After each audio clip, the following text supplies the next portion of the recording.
that Bitcoin is the highest expression of order yet achieved by humanity. And my kind of like thought with that is, I agree. It's like Bitcoin is a human engineered constant that only is really comparable to time. How can we kind of start unpacking that? Yeah, well, where do we start? I guess we would try to define order, first of all. Mm-hmm. Obviously, order is often contrasted with chaos. So order would be that domain of where there's no surprise, frankly. It's a place that things are, well, orderly, clean, organized. Everything is in the place you expect it to be. If you want to use the Jordan Peterson sort of language, you could say it's explored territory, whereas chaos is unexplored territory. And, the individual and the logos is what mediates between the two. And so order is also has this mathematical connotation, like, well, 1, 2, 3, 4, 5, those numbers are in order, right? Mm-hmm. 7, 8, 5, 2, 1, 3. It's like, well, that's not really in order. Those numbers are out of order in a sequential sense. It might be in order from some other equation. There's also the derivative sense of this is like, oh yeah, everything is in order here, right? Like the books are in order, the balance sheet balances, all of these things. There is this sense of the word order in that we have demystified and decomplexified reality into a very graspable, manipulable format, right? Something that we can understand. Again, metaphorically speaking, is like to stand beneath, to have a deeper perspective on a thing. Well, before you can stand beneath the thing to have the deeper perspective or the more comprehensive cognitive grasp of it, you actually need to circumscribe it, right? You need to know the boundaries, and then you need to know all of the component parts. You need to understand it inside and out, so to speak, to truly understand it. So how does this pertain to Bitcoin? I would first go to, there's a concept in economics called perfect information. And so these are conditions in which all market actors have perfectly symmetrical information, and that anytime something new is discovered, that it's immediately disseminated to all market actors. This is obviously an ideal state. Doesn't exist in the real world because, knowledge is most salient to the man on the spot. When when you shoot the ground, when Jethro shoots the ground in Beverly Hillbillies and the oil spouts up from the ground, it's like, well, the man on the spot has made that discovery. Everyone else in the world isn't aware yet that the supply of oil is about to go up, and therefore there's going to be downward pressure on the price and all these things, right? Like he has to make other market actors aware by harvesting that oil and selling it into the marketplace to disseminate that information, basically. So perfect information doesn't exist in the real world. Knowledge is inherently distributed. People that have a high degree of access to a particular time and place tend to have more context, more knowledge.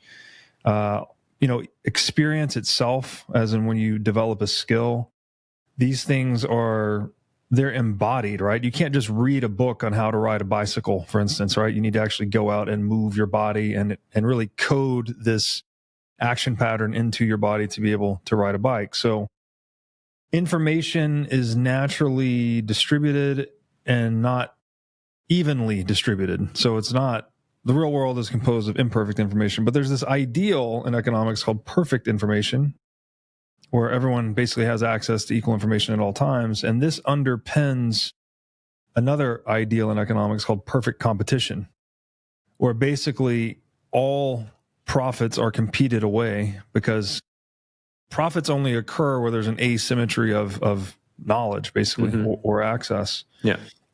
Access is obviously related to knowledge. If you know where the thing is, well, then you can go and get it. So Bitcoin, and this was just like, I learned about this in college, and it was just that. It's kind of a thought experiment that's useful for contrasting the real world against. And it's also an ideal toward which you would want markets to move. You actually would prefer that information be more perfect rather than less, because that would benefit consumers the most, right? Consumer competition is what drives the products, the quality of products higher and the prices of the same products lower. So the closer you get to perfect information, the closer you get to perfect competition, the closer you get to maximizing customer satisfaction, basically, at the cheapest possible prices. So it's like, these are the terms or concepts that underpin an ideal economic system. But prior to Bitcoin, they were just that. They're just ideals, right? They didn't have any implementation. But Bitcoin is, it's not, I guess you could argue that it's not perfect information, but it's pretty damn close, right? Like, we know with absolute certainty, I don't want to say absolute certainty, with approximate certainty, exactly how much Bitcoin has been mined up until this point. We know that with almost absolute certainty, right? You can basically see what block height is and multiply it by all the epochs, and you know how many Bitcoin are in circulation. You can obviously audit it yourself. So that's very much perfect information. But looking forward, it's even more interesting because we know how many Bitcoin will be issued over time, all the way until the last Bitcoin is issued in the year 2140. So we do finally have this implementation of the ideal of perfect information, at least in the market for money itself. And that's what makes Bitcoin mining, which is the competitive aspect of Bitcoin, the market aspect of Bitcoin, such a ruthless, capitalistic industry, right? Because information is so clean and perfect, and the name of the game is basically gain access to cheaper energy to discover Bitcoin, to generate more hashes, to earn more Bitcoin faster than your competitors. So it's a very clear game, very clear rules, very clear objective, right? Like, just get the cheapest energy possible or get the best possible mining equipment, right? Which is, how much efficiency can you turn watts into hashes? Right. So it's a very clear game, very clear objectives, and you get this seriously competitive market that benefits consumers a lot, right? If you're a user of Bitcoin, well, what's been the net result of this game played out over the past 15 years? Like, well, your savings is compounded at, whatever it is, an average of 200% annual growth rate year over year. And you hold this monetary instrument that is the most secure.